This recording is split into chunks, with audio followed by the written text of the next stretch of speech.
Have you ever made up your own accent? I made up a language. Oh, Oh, damn. Oh, that was in fifth grade.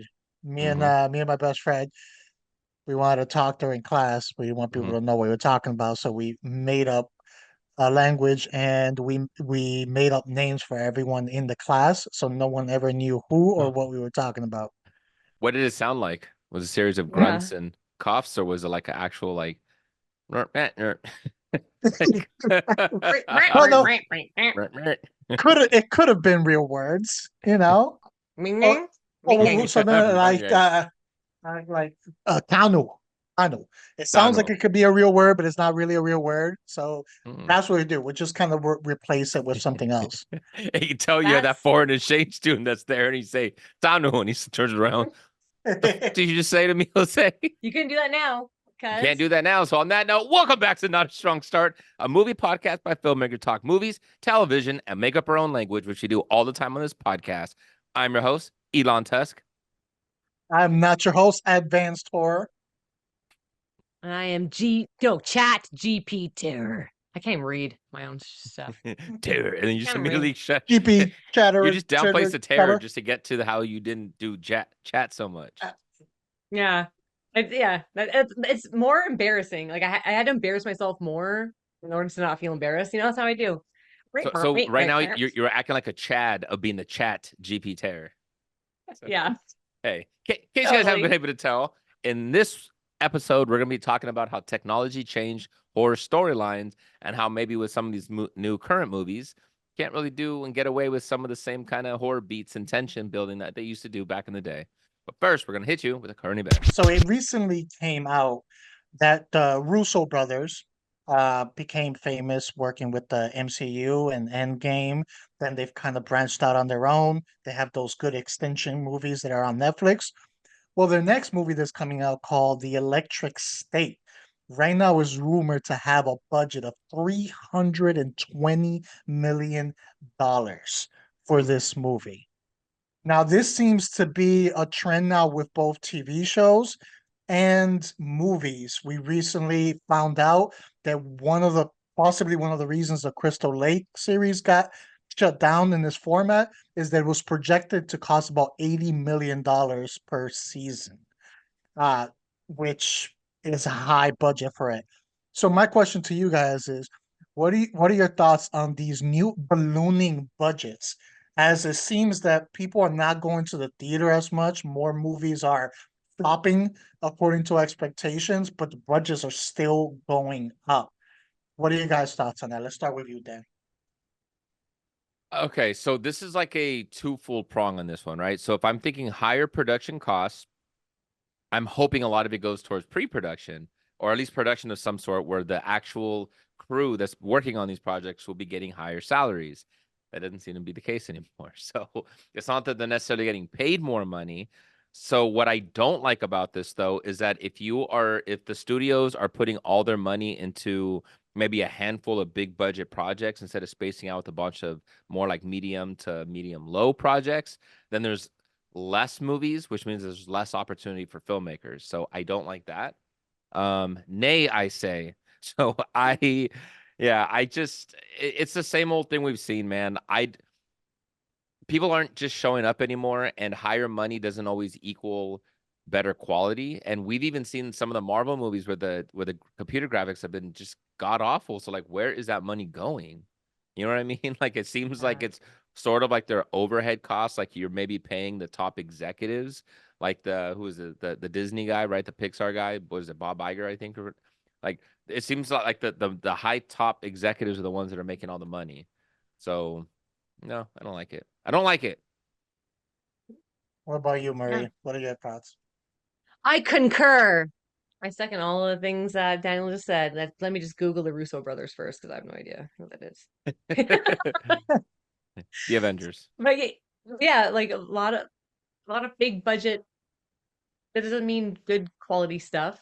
It doesn't. Like Daniel says, that just means spending all this money on one thing and it's going in the pockets of people we don't want it to go into, and then it's like less money for all. More smaller stuff that usually has more, I don't know, it's more inventive and ingenuity and everything. So yeah, Hmm I'm Team Dan on this one. On Yeah, this one.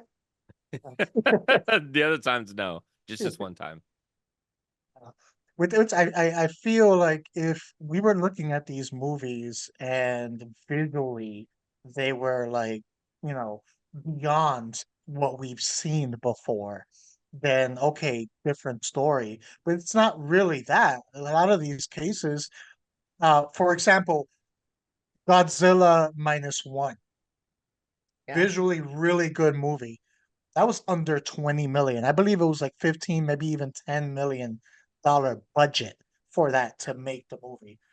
So why would a movie like this need how many times that's like 30 times the budget for it? Like what are you including in there? Craft And services, man, that craft yeah, services is getting really Yeah. expensive. Yeah. they're importing that food. But and a lot of times I think, you talked about where is the money going. A lot of times is can some of these movies sacrifice maybe some of these big name actors for Yeah. quality unknown actors? Because I believe like the Russo, look at the casting list. We have Millie Bobby Brown, Chris Pratt, Giancarlo Esposito, Anthony Mackie, Stanley Tucci, Jason Alexander, Brian Cox. Just so it's like this long list of people that you're gonna recognize and And I believe a lot of the budget probably went to that. Could you not Mm. have done that same movie with maybe two big names and then Mm. kind of fill in with some other people? So I feel like the more the budgets keep ballooning and the trend that not that many people are going to the theaters and movies are underselling what they're projected to do, that's gonna the long-term effects of that on cinema itself are gonna hurt. So hopefully they're able to fix it. Yeah, and it seems like we're past the days now where single actors or whatever can kind of open up movies on their own, right? Remember before it was always like, oh, that's like the superstar, like you attach them to the movie project, it's guaranteed to get butts in the seats. Like it doesn't seem to be like that anymore.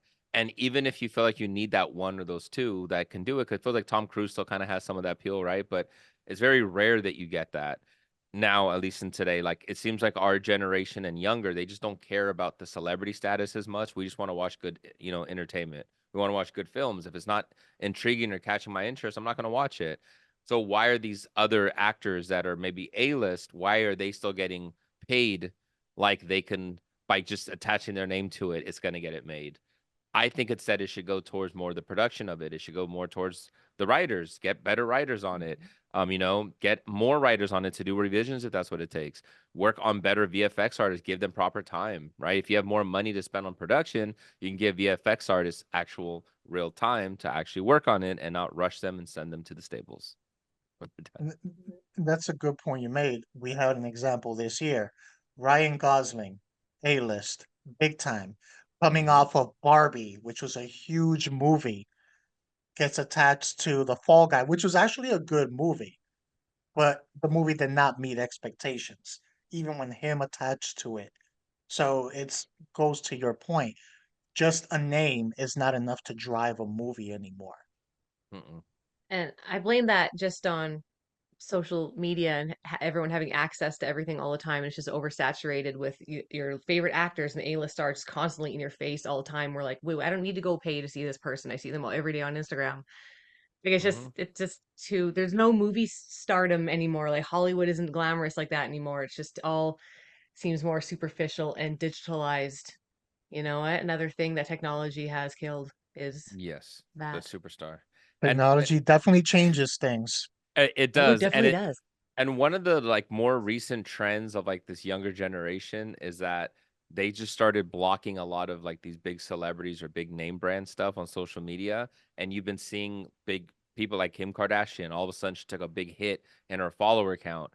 This younger generation doesn't care about the celebrity status. Like they see social media stars as more of a star than these movie stars, which is why a lot of these movies and things are failing because it's almost like Hollywood still has the old mindset and they're trying to play catch up to what this younger generation is essentially dictating.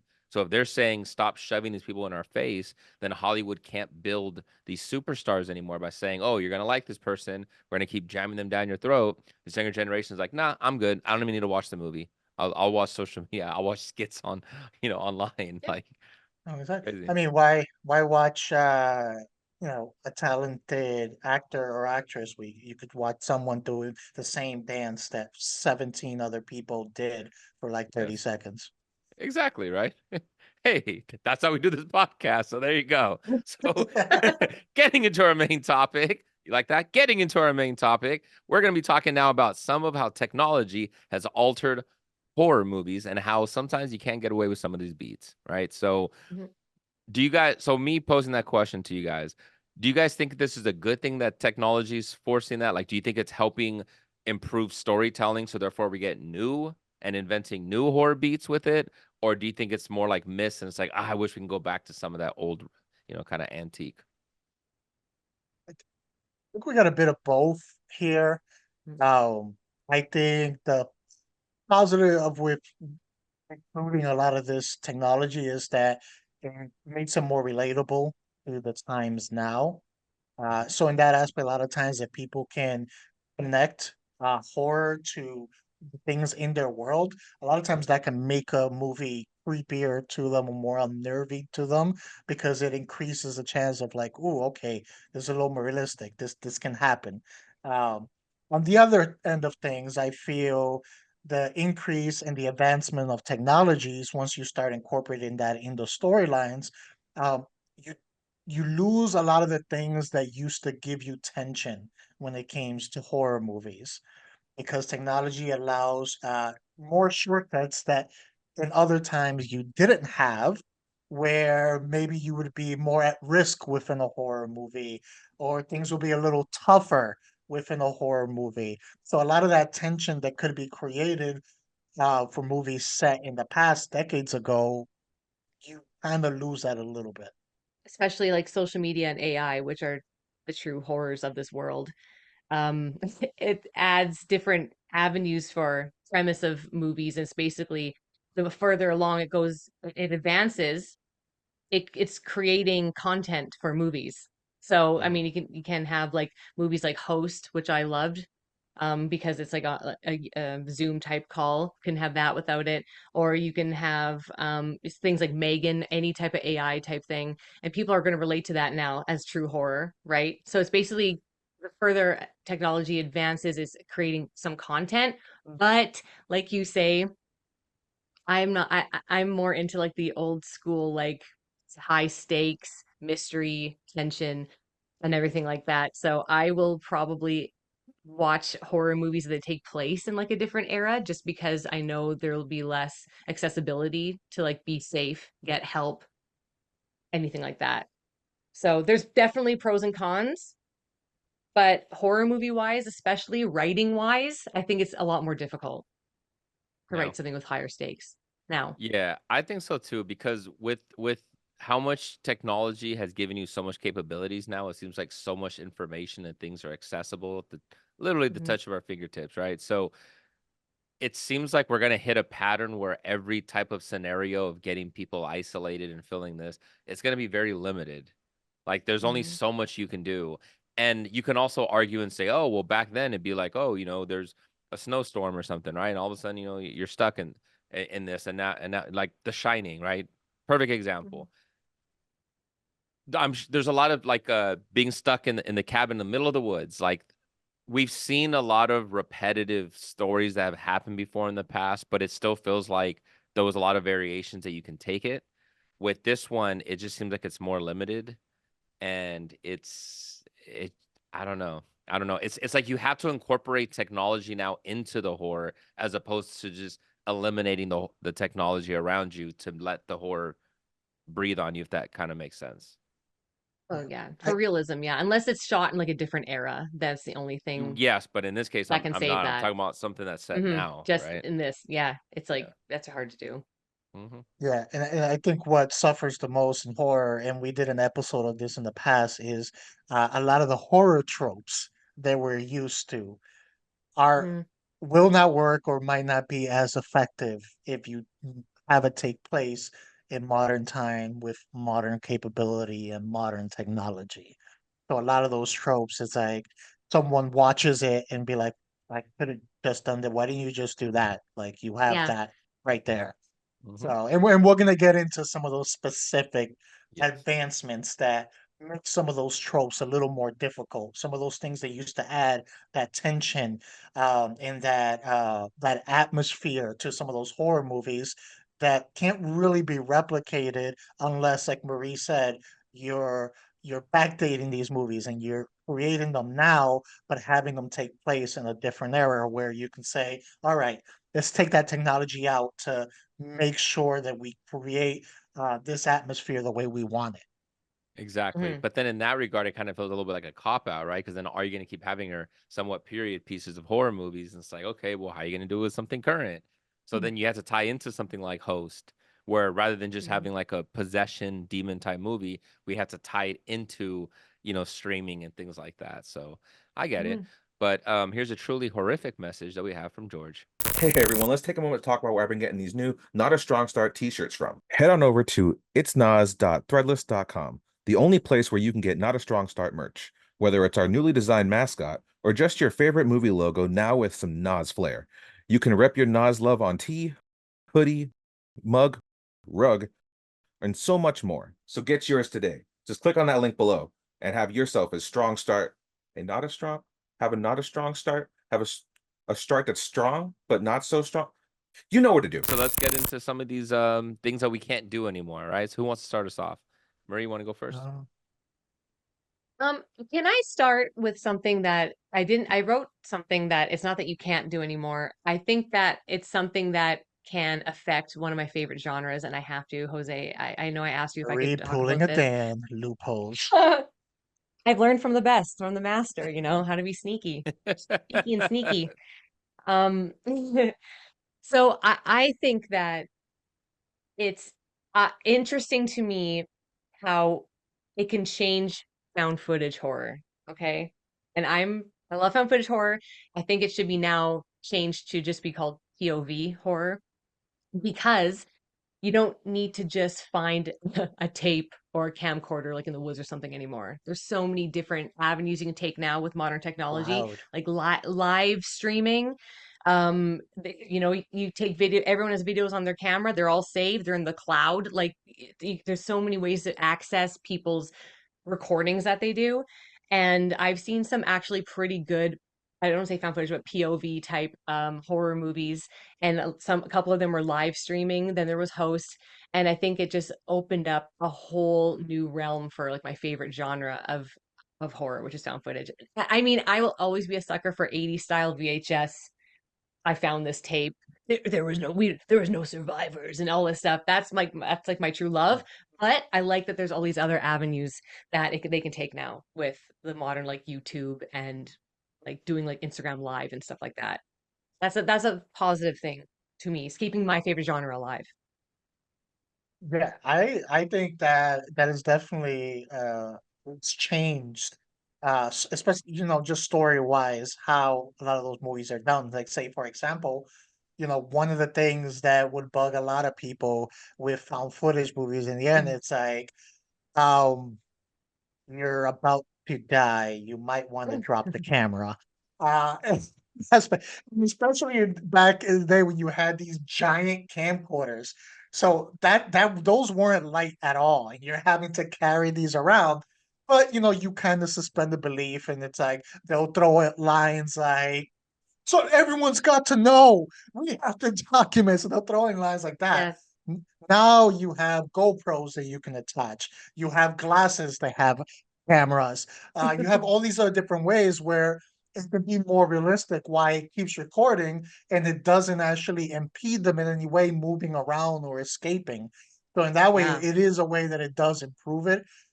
Besides, like you mentioned, Maria, the retrieval aspect where now it's a little less believable of like, oh, this film has been lost for 20 years and we found it in the basement of this house.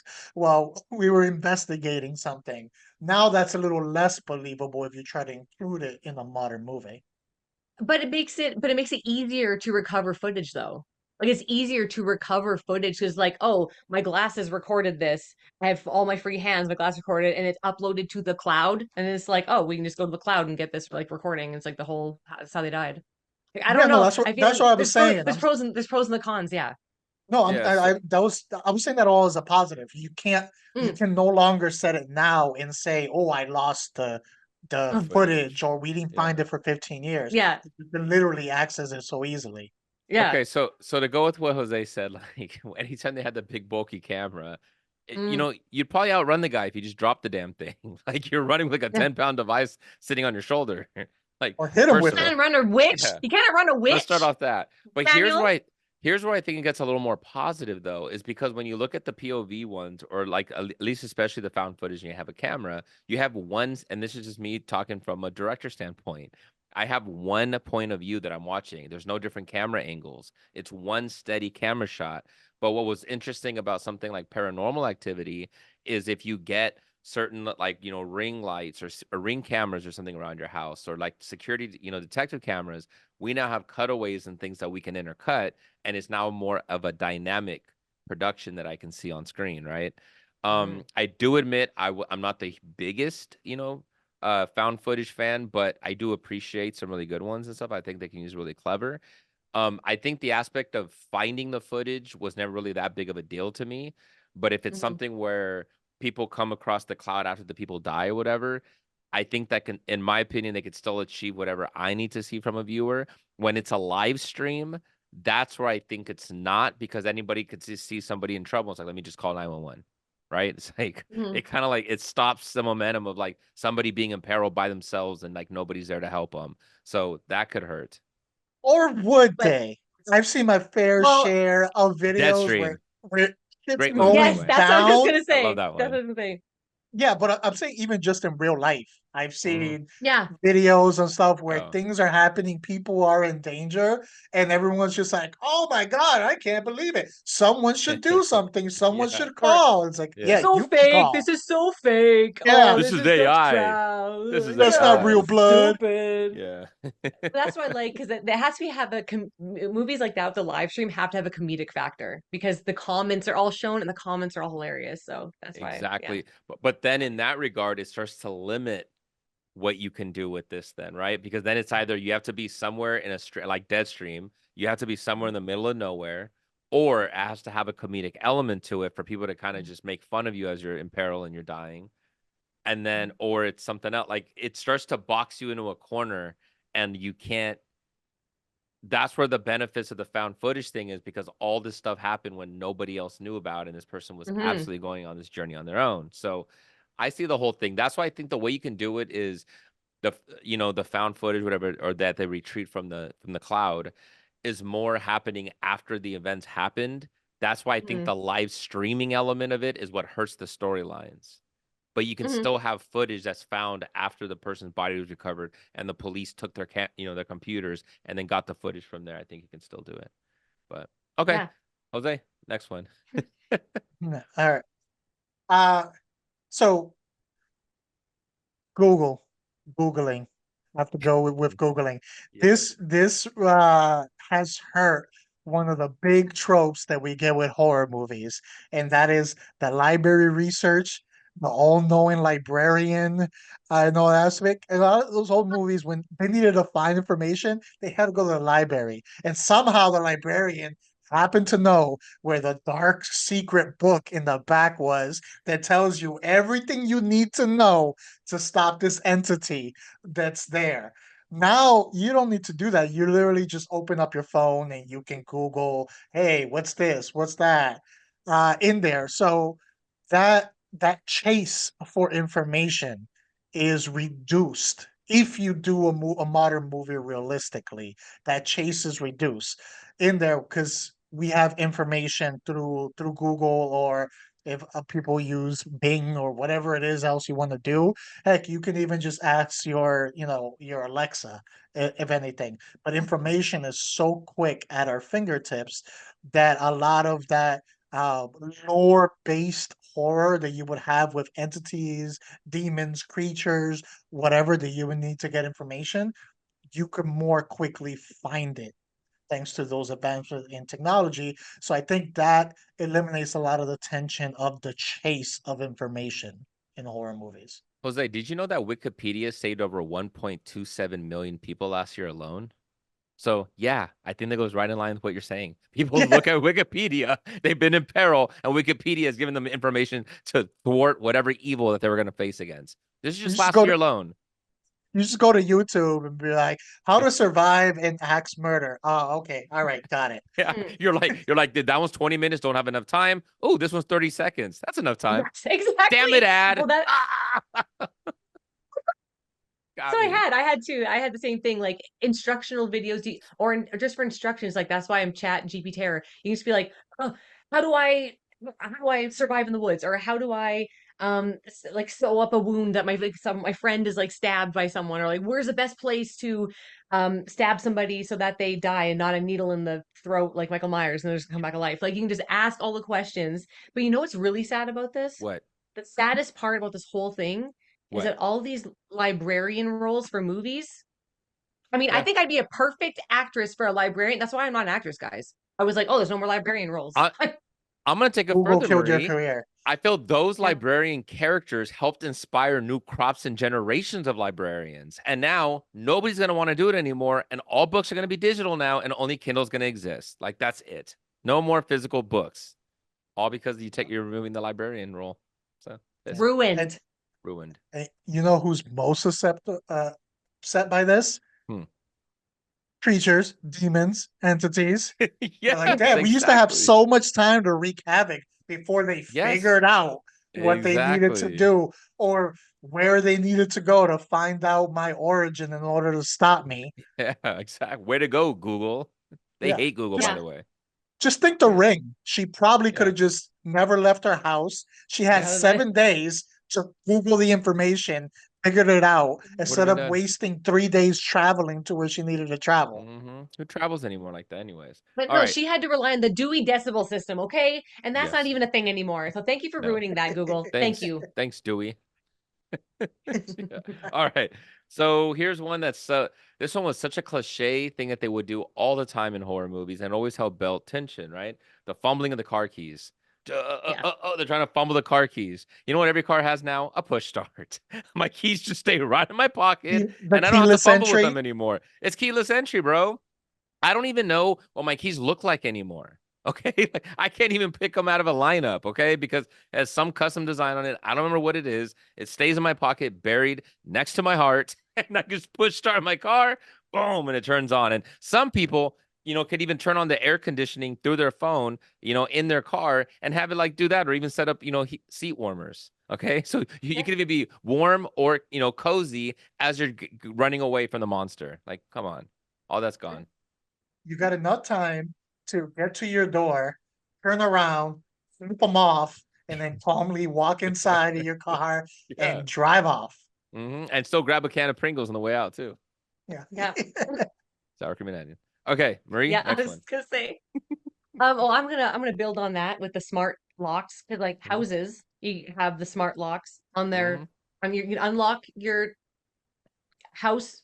I don't have these because all this stuff creeps me out. All this technology stuff creeps me out. Like my phone is gonna turn on me and I'm gonna be locked out of my own house and like it's gonna set it on a blaze or something. But you don't have to fumble for keys anymore to getting into your house.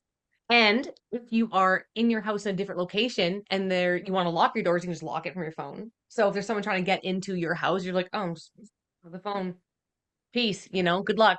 And you can get notifications if somebody's getting into your house like that. So there's just no, you're all G. You're all G with the locks. You're all good. I will say this to kind of flip it a little bit. Those two things, well, the technology, the advancement of the cars, and also like the locking of the doors, is eliminated that, which I prefer that tension-based horror that we had before. That made it easy. But if it was to create new horror, I forget what movie it was. I saw a movie where they had all the electronic locks, and Smart someone house hacked. or something. I don't Smart remember, and someone had hacked into it.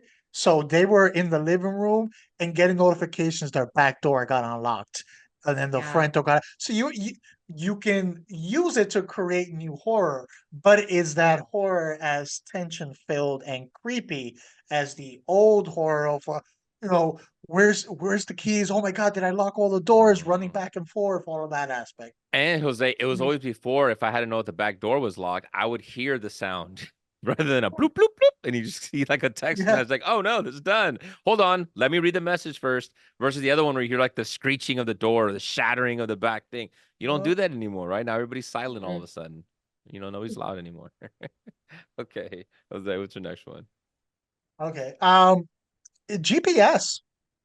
Yeah. GPS, you know, pretty much it's possible, pretty much impossible unless you are horrible to really get lost like these days. You don't even need service for GPS anymore. A lot of them already have the maps ingrained with them. And unless there's major changes before your last update, you don't even, really need that. You're not relying so much on maps. So that eliminates the map aspects, that eliminates oh, we took a wrong turn, 25 miles behind us and we just realized it. The GPS, trust me, will keep yelling, recalculating over and over again.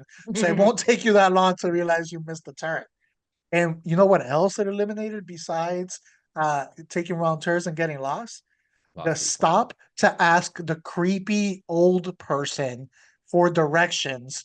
And then they give you the whole like ominous warning of not going down that road or try to lure you down that road if we talk in some Texas Chainsaw Massacre aspect. Now you just like Liberians, the directions, old creepy directions guy lost Gone. the job thanks to GPS. But hey, my Waze app said it was going to save 45 seconds on this trip. Okay. So I'm taking the dark, scary road here because that 45 seconds, that makes a difference. I know, man. But also to go with what you're saying, it's like if somebody gets lost, like, oh no, somebody kidnapped Jose. Hold on, he shared his location. Oh, there he is. Yeah. Yeah. Yeah. Like, That's it just goes exactly to it. And that. like, it's hard to There he get is. lost. You can't get lost at all. Find your friends. Like you just know where Yeah. everything is all the time. Google Maps, GPS. And you know what's even more horrifying though than all this is hearing this over and over. Make a U-turn. Make a U-turn. Make a U-turn. Did that happen to How many you? Like times am I I taking a U-turn? yeah, Jesus I'm Christ. like B word, I've made several U-turns. I'm in the same spot going circles. When Yeah. I used to use like old GPS, like I forget what it was called, but I had one of those when I went on road trips and stuff. And I would change the voice to an old British man because I couldn't stand that woman nagging me all the friggin' time. Yeah, I know. Had to be a British man. Okay. So here's one that would happen, right? Like, who's that dark, mysterious person at the bar? The one that's talking to you, he kind of seems like a nice guy, but he's kind of a creeper. Who is he? What's his backstory? You know what? You can just Google image, Google reverse image somebody. They did that on the Yeah. show Catfish. Oh, there's their social media page. Oh, this is where they've been on this. Oh, there's a news article about this person. There it is.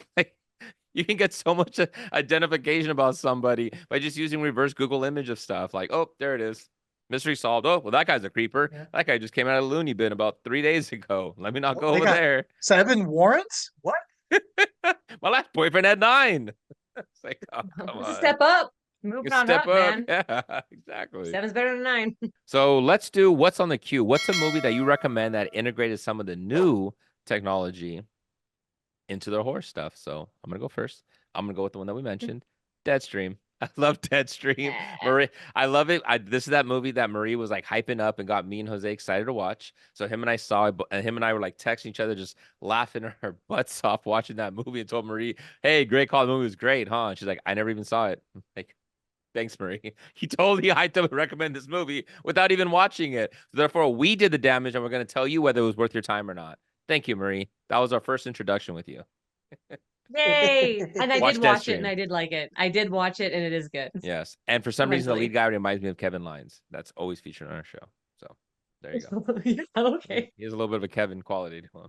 I'm gonna say Host for sure. It's in my top 3 favorite found footage movies or POV, whatever. I like that they actually recorded it during quarantine times and they had to be directed from the director through the messaging in Zoom.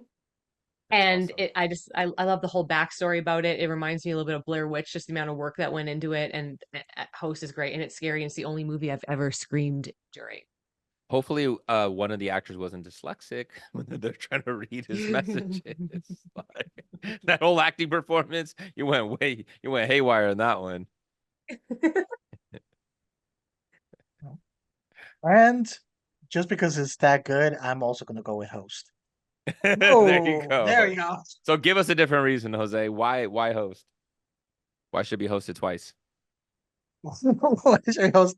Well, I think it's part of the new wave of horror that started coming out involving basically digital communication. You know, we had things like I think Unfriended, another one called like Friend Request. So all of these things, all these movies started coming out around similar time frame that involved people communicating through computers, through phones, and things like that. So that was a way that horror was able to adjust and create new horror based off of modern standards and modern communication, which we're gonna have to see more as technology continues to advance. Mhm. Mhm. Exactly. The next one, they're just gonna have to do some kind of I don't know. They'll come up with something new. We'll see. But Mm. anyways, thank you for watching another episode of Not a Strong Start. Please like, subscribe, comment, share our YouTube channel, Not a Strong Start. You can listen to us anywhere you listen to your podcast. And you just keep watching our POV on the YouTube channel, Not a Strong Start. You can follow us on Instagram and Twitter, Not a Strong Start. I'm your host, Elon Tuss. You can follow me at King_Sangre. I'm not your host, Advanced Horror. And I am Chat GP Terror. You can follow me at Nailed Replace It it. All. That was better? Okay. Nailed it. Thank you.